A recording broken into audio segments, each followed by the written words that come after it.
the messaging of co-creating belonging is the messaging that I believe is attractive to every single person. And so when we talk about the diversity and inclusion conversation, I think sometimes the terminology, for whoever it's triggering, is triggering because there isn't the acknowledgement of the human need to belong. It's fundamental to who we are as human beings. And so when I speak about this human framework, it's to returning to what is the design of a human being? What is the need of a human being? And it isn't about, whatever color I am, whatever religion I am, whatever gender I am, whatever. Every single human being on the planet has a need to belong and experience at some point the displacement at the level of self, at the level of family, at the level of community.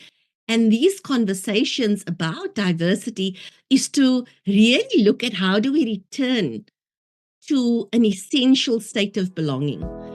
Welcome to Landmark Difference Makers, where we interview people making a remarkable difference around the world. Get ready to be inspired.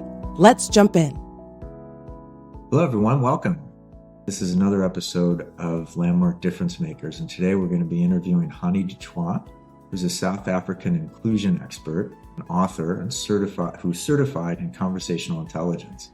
Her experience of exclusion under apartheid fuels her commitment to creating belonging and fostering positive change by bridging differences and nurturing a world where people embrace diversity and celebrate personal and ethnic histories. In addition to covering the many areas where Hani is making a difference, our interview is going to explore the importance of inclusion in an ever more complex and multicultural world.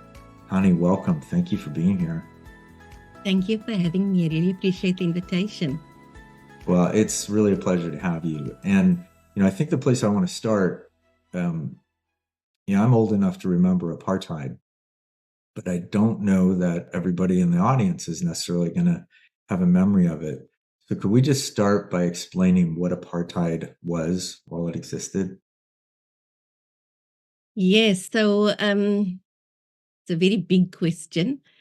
And I think I want to start up front by saying that as a South African who was born in the very early 70s, I lived through a big chunk of apartheid, but growing up within the Muslim community, we didn't really experience the very worst of apartheid. And I think that that's important to preface this conversation. So a lot of the times, I've got my own lived experiences. I've also got things that I witnessed under apartheid. And then, of course, lots of contributions to my learning during that stage that influence how I show up today. So what is apartheid? It's really a system of government and law that rules through and via oppression, segregation. In the case of South Africa, a very hierarchical structure where people were not just divided into the dominant ruling white party, which was the minority at the time, but dividing the majority into subgroups in a hierarchical way, such that everybody didn't experience the same rights and privileges, but everybody who was not white could not participate in governance. And so I think that's a really important distinction. Another important distinction is that, truth be told, maybe not very palatable in 2024, but even though we have had a very distinct political change, in fact, the governing party since 1994, the ruling party, has been one of the strongest resistance movements, part of the resistance movement to apartheid, one of the major advocates, the African National Congress. And though there's been this political change, which has radically altered our constitution to be one of the models for constitutions around the world for an inclusive democratic society, there has not been the necessary economic change and we still very much live under the geospatial planning of apartheid. And what that means is that we still find ourselves in neighborhoods that are pockets of that division, those divisions. So I live in the Athlone area in the Western Cape, and as such, my neighbors are predominantly what apartheid South Africa named colored people, people who look like me. And Black South Africans still predominantly live in very, very poorly resourced townships, in shacks, in tented communities. So has the government changed? Yes. Has South Africa fully transformed? No, we've got a long way to go. Well, I think that's partly the catalyst for your work, isn't it? Absolutely. Absolutely. Well, just before we move on to your work, could you give an example of what it was like for you as a child growing up, in that system as one of the ranked minority or ranked subgroups? Yes. So I think the most striking thing is that because there was this segregation, putting people in communities according to their skin color, you look around you and you're seeing other people who look like you in that time. You don't notice that that's not actually how the world looks. You don't notice that the world's made up of lots of different people because your world, the bubble that you're in, is a world of sameness. And when you're in a sea of sameness or in a world of sameness, you don't see the disadvantage that is unless you're really feeling the lack of resources. And so when you looked at South Africa during that time, I didn't know that the school I went to was an under-resourced school. I only learned that later. At the time, it was simply the school I knew. And so it seemed normal that there were lots of other kids like me, but I didn't get to interact with Black or white children until in the later years of my primary schooling, for example. Because of my passion for art and creativity, my mom registered me into an art program and was a predominantly white school. And so suddenly there were people who were different to me telling me that I'm different to them. And the experience of not understanding what that was about was one, for example. But I'm fortunate in that my parents, my mother in particular, worked in the nonprofit sector in community development, particularly in early childhood development. And so that organization was a very diverse organization. And in those spaces, I had access to lots of different inputs.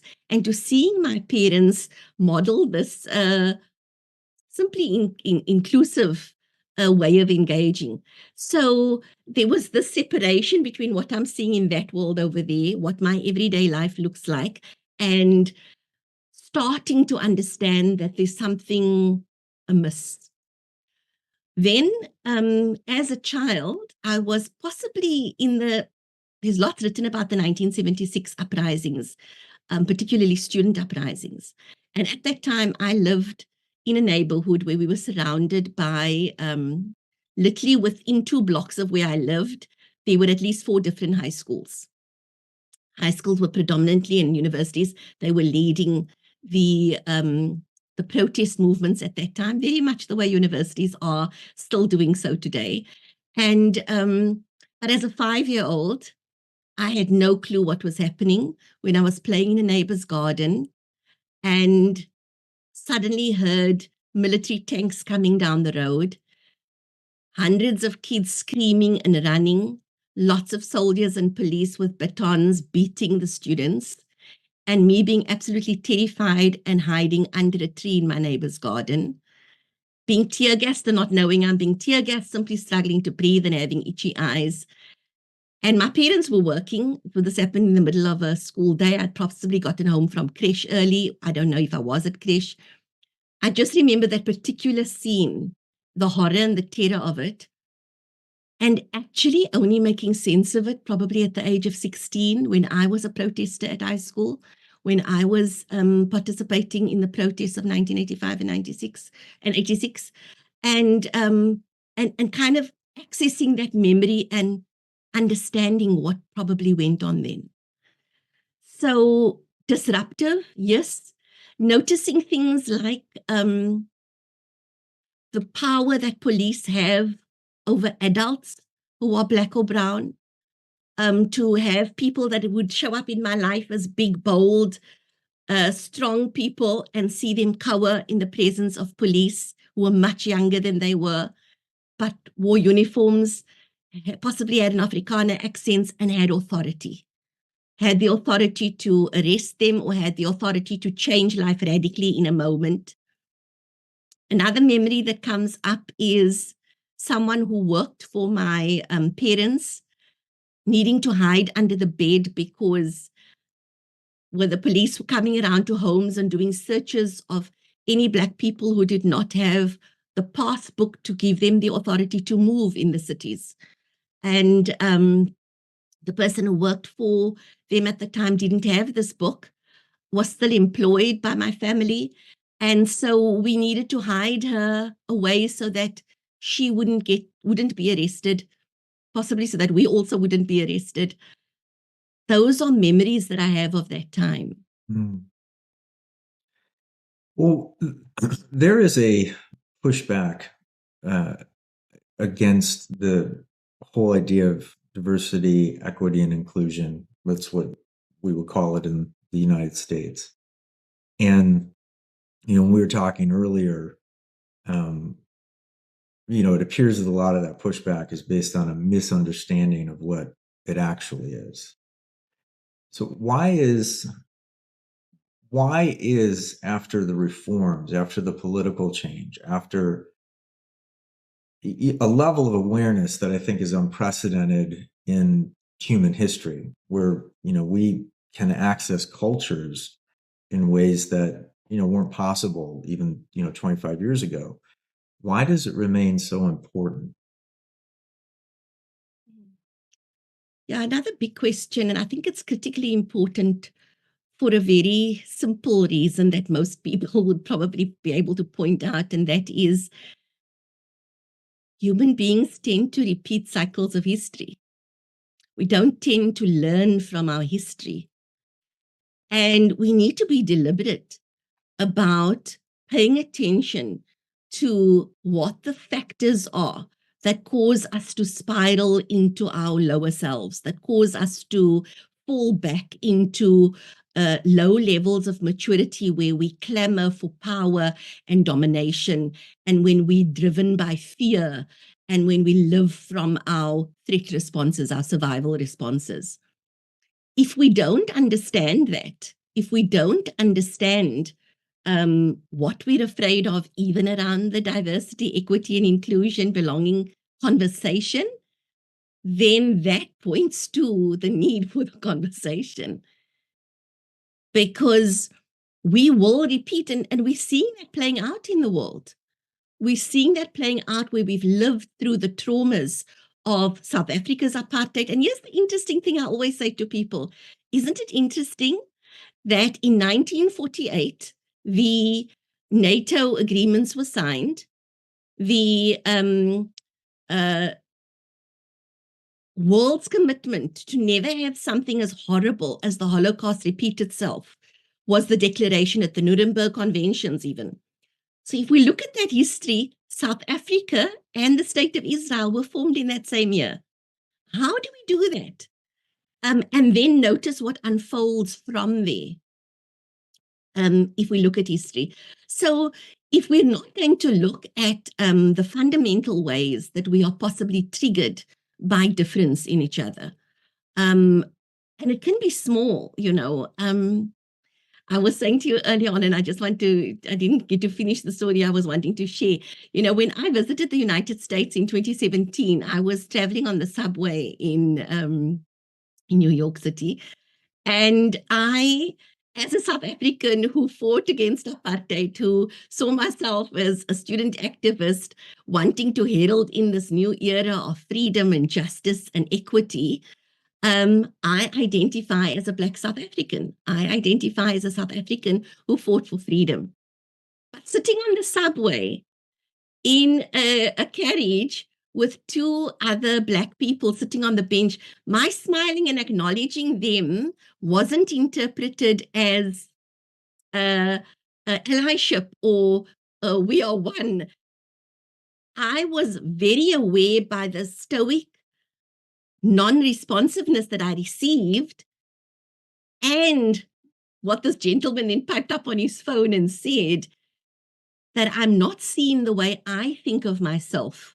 I'm seen the way my image lives in other people's reality. Because on the phone, this man was sitting on his cell phone in the subway, said to whoever we were speaking, a whole lot of Arabs just got on the subway. And and I was quite shocked because I didn't understood why my smile wasn't met with a smile. There was this whole assumption about my identity because of how I present myself that I got to just have a whole new take on. That who I say I am and who I believe I am isn't who someone else who sees me can know. And so the conversations we need to have about what makes us similar and different becomes even more essential. Well, I want to give you a chance to respond to kind of an assertion. It's not my assertion, but one that I've heard. I'm speaking as an American, with a country that is organized around an ideal. It's organized, the American experiment of plurality and diversity. And, there's a lot of people that, they hold to the view that, part of being an American is that you embrace what it is to be an American. Not that that's really very clearly specified, but the people that subscribe to that view also think that identifying with something personally is inherently divisive, which you could see from a particular perspective how people would view it that way. So how would you respond to that? Yes, so I think again, we need to ask the question of which values exactly are we asking to align with, as when we talk about national identities, and why must that take priority over my identity? But it's a very tricky question because I think there are two things that come up when I say my identity as an individual. I think part of the question that we have to interrogate is, are we wanting people to become a homogenous society where we're all the same? I don't believe that's possible. We're human beings. Well, And I don't think people would want that anyway, because then there'd be no great restaurants to go to. that may be for some people the only loss. So the question is like, what are we actually asking or inviting people to embrace? And sometimes I think it's a narrative we're wanting people to embrace, not necessarily a reality. Maybe we think of it as aspirational. If we call all, and I know in South Africa as well, when we've got, for example, our Springboks are winning so many different tournaments, people somehow find that unites us. And it does, because in that moment, our hearts resonate with the joy and the pride of some aspect of who we are. But for all of us, we can create those moments in different parts of our lives. And I think it's wholesome that we do. So if I go to a Eid celebration at the end of Ramadan, I may experience a lot more of that kind of experience of connection and belonging and united with a particular community at that point.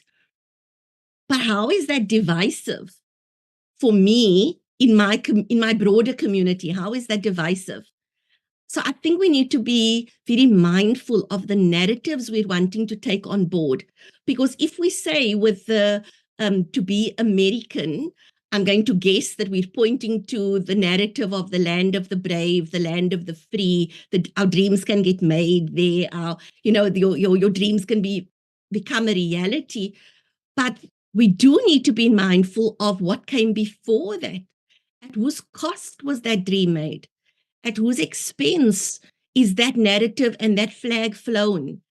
And in all of our countries, I mean, today it's quite opportune that we're having this conversation the day after Syria is experiencing its freedom, its release from a very oppressive regime. And it's such a critical time to be questioning what will the people build?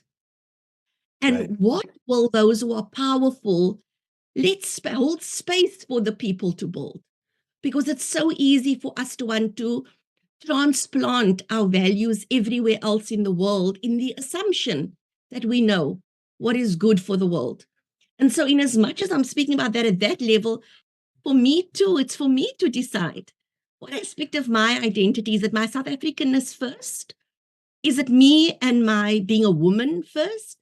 Is it me being a Muslim first? Is it me being an advocate for belonging first? That's for me to declare. I don't believe that society has that power to speak to my self expression because that's particularly what I think struggling for freedom beyond apartheid was about. Apartheid for me was an experience of being silenced. It was an experience of being marginalized and told I'm less than, being a second class citizen, being withheld from opportunities. What I didn't share earlier on that comes to mind now is my parents didn't get to go to university because there were very limited seats for people of color in our universities. So my father had to go into trades, being an artisan. My mom started working at a furniture store, and somebody realized she's smart, she can do books, and then she ended up going into the accounting sphere and training up, but on the job. Up until the end days, neither one of them getting to complete a degree. Very much the product of the government. So that limitation that's placed on potential and self-expression and articulating what I want to fulfill on in terms of my identity, my self-actualization, isn't for society to determine. And yet, here we are. It is happening. It has happened. There's there's an idea at Landmark about life is empty and meaningless. It's empty and meaningless. That it's empty and meaningless. In other words, that we make meaning, and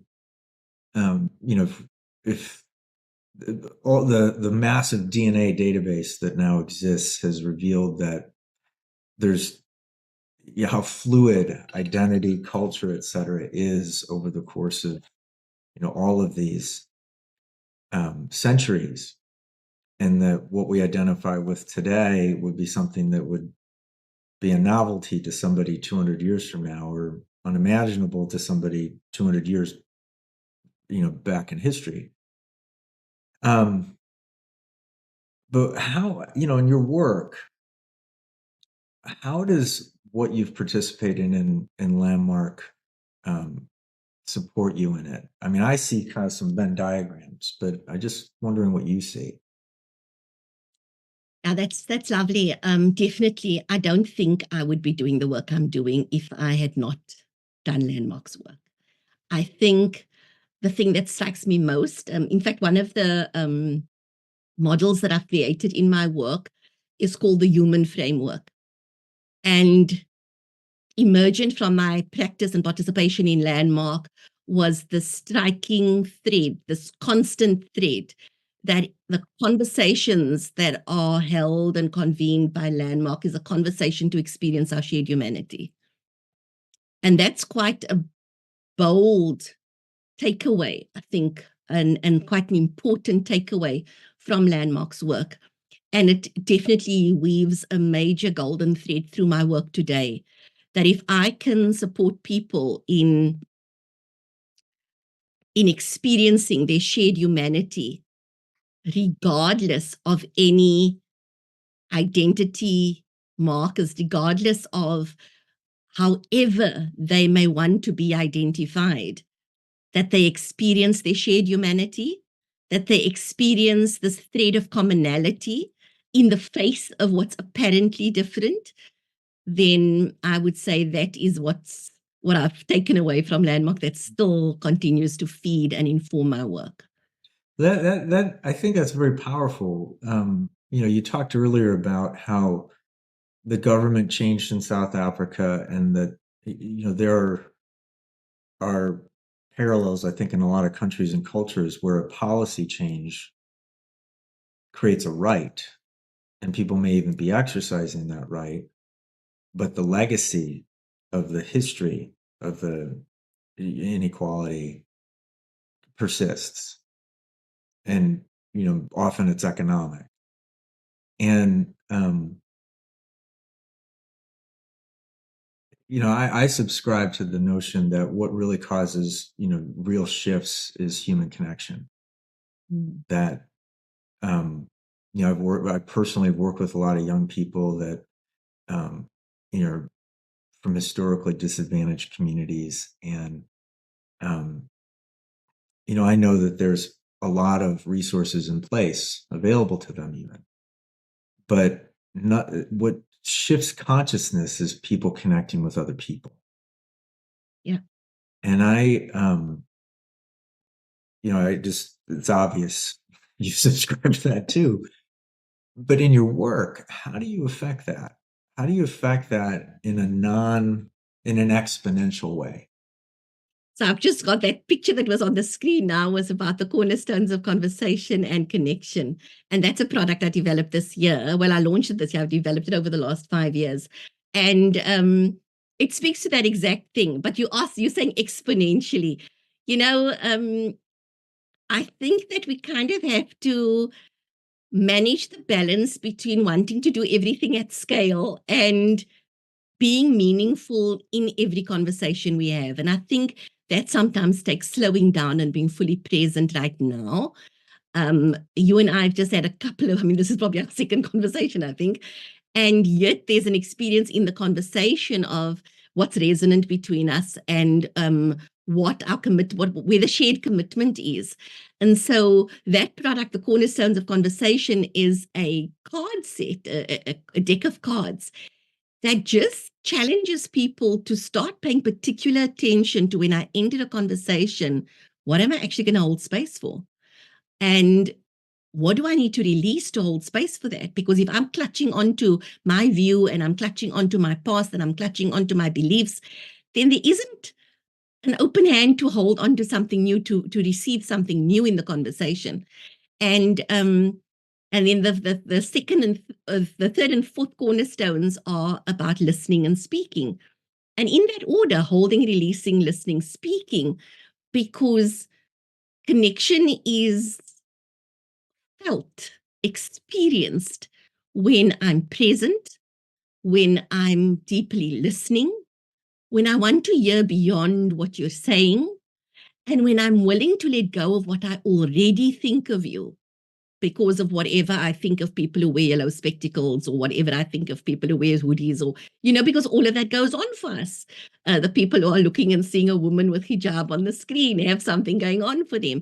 In the awareness of that, the question, what do I need to let go of to allow for the magic and the miracle of what could emerge in the conversation? And then coming to, how will I listen? Will I listen for connection? Will I listen for community? Will I listen for gold? Will I listen for trust or with trust? Will I listen with humility? Will I be open? Before I even come to the speaking, I need to ask those questions. And then when I'm speaking, am I mindful that the words I use are going to create worlds for the other person? It's going to take them into a movie. It's going to take them into a scene. And so what are those worlds I want to be intentional about? Am I going to speak success? Am I going to speak affirmation? Am I going to speak appreciation? Am I going to speak celebration? Or am I going to cut them down and let them hear what a whiny, miserable person I am? If I don't ask the question, I don't choose the context. Like, I hear two things in what you're saying there. One is, even if you're committed to this idea, you have to be responsible for yourself, um, which you just created a wonderful access to being responsible. but there's a second thing, which is that, for a lot of people concerned for, this diverse, the evolution of human consciousness on this topic, let's say, it's really easy to relate to some people who resist it as just, they're that way. Oh, that guy's a racist. Can't do anything about it. And, that tends to lead to kind of oppositional tactics, which ultimately never produce anything useful. What would you say to somebody who has somebody in their life that is resisting this idea? As you were speaking, I got the sense that, there's something innate in all of us that wants to connect with other human beings. But I'd just like to hear what you would say to that. Yeah, so just like touching on that last part that you said now, it's very hard to hurt someone deliberately when you love them and you care about them. So the opportunity to have these conversations for inclusion and belonging is the opportunity to get to know more human beings who are not like me and discover I can love them. And so when I work in environments where people say, yeah, but how do we force the people who are resistant to this narrative to participate and to change their minds? And like, how do we force them? Because we can't make them. And it's frustrating that we can't make them. And the question I pose to them is, can you love a racist? Now, people think the right answer is I shouldn't. So no, I shouldn't. But let's face it, all of us probably have at least one person in our lives, if not more, where we've bumped up against their beliefs, we've bumped up against their stereotyping, we've bumped up against their bias and their prejudice. And we either then are horrified and have outrage, or we react, or we pull away and we say nothing. Probably the silence is more common. I think if we generated a presence ourselves to the love we have for those people, for the care we have for those people, we'll engage a different type of conversation with them. And we, instead of coming at each other, we can kind of sit together and talk about, what my experience has been. This is what I live from, or this is what I've discovered. And if we do more and more of that, I think we can get somewhere. But if we think that it's an us and them conversation, and all of us who are for the DEI conversations are going to get together and be like-minded. Like-minded is a very dangerous statement, I think, very dangerous category to be in. You don't grow amongst like-minded people. You stay the same. And so we also need to be willing to sit with people who think very differently to us in order to understand how they think and understand what their concerns are. What is the fear that's driving them, or what is the thing they're committed to? They may be committed to something extraordinary, as you pointed earlier on, this idea that there's something bigger than ourselves, so we can't be individuals with these separate identities. We need to move towards this bigger thing. And I think the bigger thing is accepting our diversity.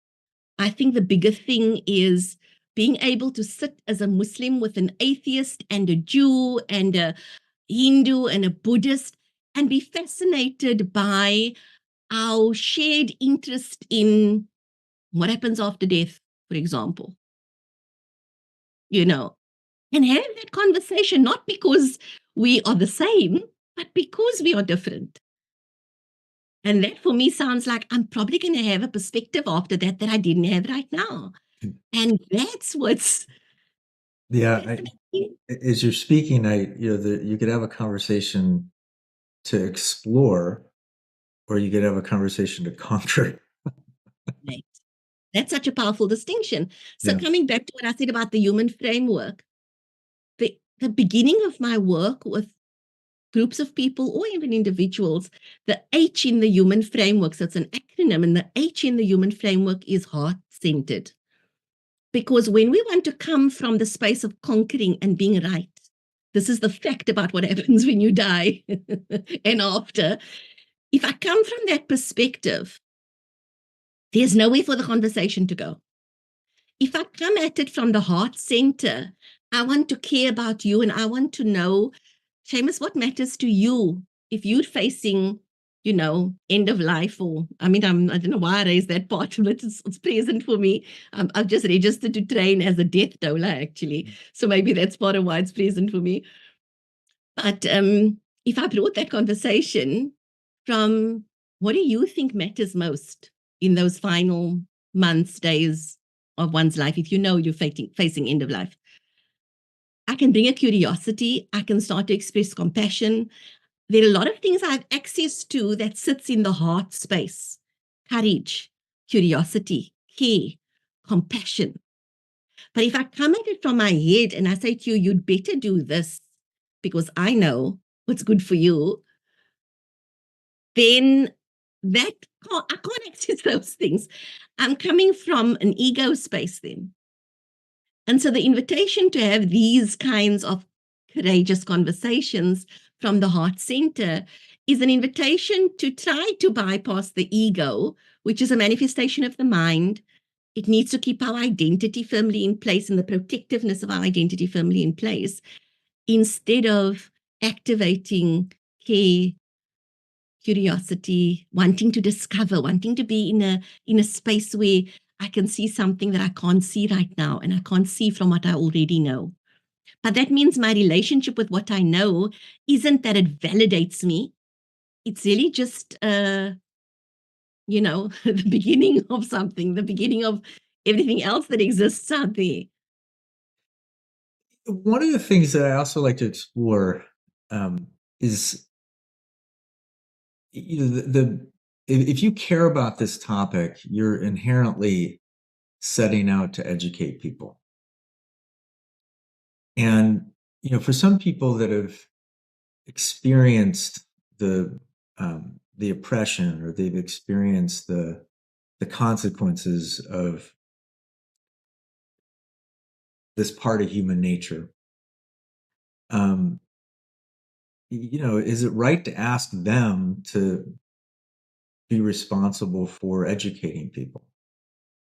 I don't know if right's the right word, but Yeah, I think there's a big conversation about that. I think when I was in the early days of my practice, experiencing a lot of isolation and frustration and loneliness, because there aren't a lot of people who come into the space boldly to say, this is why I'm here. In fact, I remember some people saying to me, don't you want to position your services as wellness training? And I'm like, wellness training? Okay, why would I do that? And it was this whole thing about making diversity, equity, and inclusion work more palatable to corporations and to people in power. And so I'm very aware that there's going to be people will invite this conversation when they are ready, when they think they are ready. They may get very uncomfortable, even when they think that they're ready to have it. But a key part for me is having people listen to each other's lived experiences and discovering the difference, so that the onus isn't on one person to be educating the others, but rather for us to be willing to work, even as small groups and as a collective, to get into each other's lived experience, to get a sense of each other's lived experience. If I can feel my way around, what is it like to walk in your shoes? What has it been like? What have been the struggles? We've all had struggles. We've all had major crossroads in our lives. We've all had people in our lives who have shaped the direction we've taken. When we're curious about those things, we experience our shared humanity. We experience the connection. We don't have to make that then about race, but you inevitably going to get a sense of, okay, that's a very different lived experience to mine. And then we've got a segue into a meaningful conversation about trauma with a big T or trauma with a small t. What have been the different lived experiences people have had? how people have coped, why people are sensitive to certain environments or certain types of conversation or certain power dynamics. We can explore and have an empathy around that. Even if we don't share the experience, we start to see where there are similarities. So I don't think the onus is on particular people. I approached many other coaches who I thought would be open to working in support of each other. And I was met with a lot of resistance, people saying, I'm not going to re-traumatize myself. Growing up black was hard enough. I'm not going to now go and willingly put myself in the line of fire with people who aren't ready for that conversation. And I was very taken aback. I felt very put out. I felt like, so then who's going to do this? And needing to come to the space that nobody's asking me to do it. I am, and have been for a long time in my life, committed to some sense of social justice. And part of social justice work for me is that at the very least, we're able to have conversations about the past, the present, and how we want to create the future together. And so then I had to say, well, for me, it's if not me, who, and if not now, when. But I can't tell someone else you have to. Yeah, although you make it very attractive. You make it very attractive to participate in that. We have a question that we like to ask everybody that we interview before we wrap up. And that is, one day the podcast will be around a long time, but we won't. One day we won't be here. What do you want people to say about you when you're no longer here? I very clearly remember the day in my advanced course when David asked the question, it's 100 or 200 years from now, you're just a star in the sky and you're looking down on the planet. How has the world changed because you lived? And I remember being very struck by that question and feeling like, oh my word, I'm not doing half of what I'd love to do with this one life. So that's a very, very interesting that you asked that question at this point, because I've had the opportunity to do a number of things that I've longed to do. What would I love people to say? Is that the question? Yeah. I think I'd love to know that I've impacted people in a meaningful way. I'd love to know that through the conversations I've had with people, they were left thinking about what they could do differently to experience their shared humanity with others that they think are so different from them. I'd love to know that people experienced me. We have an expression in Islam. In fact, it's more than an expression. It's like an attribute, a descriptor for the Prophet Muhammad, peace upon him, and that is that he was rahmatul lil alameen. In Arabic, rahmatul lil alameen means a mercy to the universe. And one of the things that grounds me in my work is the commitment that my work is experienced as a mercy. If people can walk away saying that I engage people more kindly because of the work we did with Hani, I will be pleased. I will feel satisfied that, and it doesn't have to be thousands and millions of people. If somebody starts to consider their own relationships differently, and I think the most powerful is sometimes not the relationships where people are so very different to us, but sometimes the people who are closest to us, who are most like us, but we think they're not. And so if I look at my own life, I lost my dad 3 years ago. I think the relationship I'm most thankful for transforming because of Landmark's work, by the way, is my relationship with my dad. And the things I got to complete with him, the things I got to experience in his shifts because of that conversation we had. And so, yes, it doesn't have to be shifting our relationship with people who are very different from us, but possibly shifting our relationships with wherever we've created a barrier, and to just choose to be compassionate with ourselves and with others, so that through our relationship and presence, we can alter the conversations that are destroying the world. I really, really thank you for being with us today. It's really, really a privilege and a gift to be with you. Thank you. Thank you, Seamus. Really appreciate the invitation to share. Thank you for listening to this episode of Landmark Difference Makers. If you're inspired by what you heard and you want to learn more about Landmark's programs or explore upcoming episodes, visit landmarkforumnews.com to find resources, event details, and more stories of people making extraordinary impact around the globe. If you are already a part of the Landmark community, check out the Landmark subscription, designed to provide ongoing support in creating a life you love. Visit landmarkworldwide.com to learn more. Until next time, keep creating, keep contributing, and keep making a difference.